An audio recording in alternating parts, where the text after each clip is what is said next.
Sovereign nations usually bring to mind distant countries. It's often forgotten that Oklahoma is home to more than 36 federally recognized governments, American Indian tribes.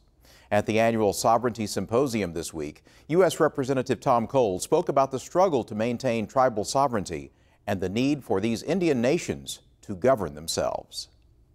Usually when I'm explaining Indian sovereignty to somebody, I'm in a room with a bunch of congressmen. None of them know anything about it, and I'm usually the only Indian in the room to try and explain it to them, and so it creates quite a few dilemmas. And then add to that the fact that I'm not a lawyer. What I am is a trained historian and a practicing politician. So when I look at sovereignty, I look at it less as a legal principle than I do as an historical and political reality that's really evolved over time. But, sovereignty is more than an ideal or an abstraction. At its core, sovereignty is really about self-governance, about the ability of pre-existing sovereign entities to continue to govern themselves, to shape their affairs, and to try and position their people to do well in the larger world around them.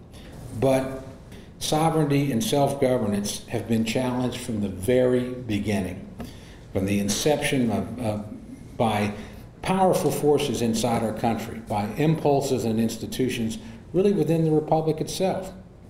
Large parts of the U.S. population today honestly have never accepted sovereignty, and we still have these discussions even within a state like Oklahoma, where 39 different sovereign nations, many of whom were here all of whom honestly were here before statehood, and many of whom were here long before the existence of the United States of America.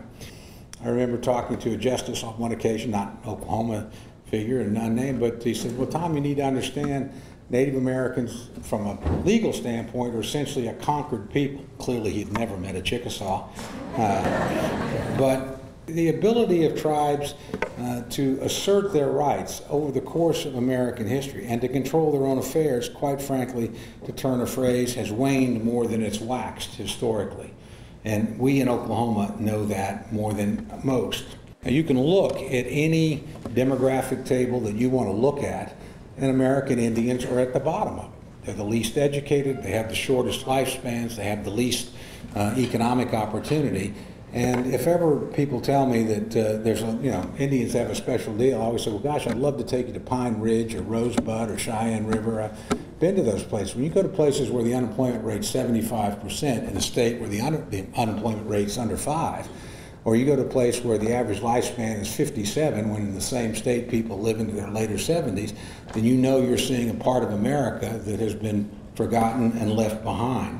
So let's not accept this idea that Indians somehow have a special deal. History would tell us, and statistics would tell us they don't. Self-governance really is the best governance. And the more tribes are allowed to govern themselves, again, all our history tells us the better they do. Nobody will look after Indian people like tribal governments.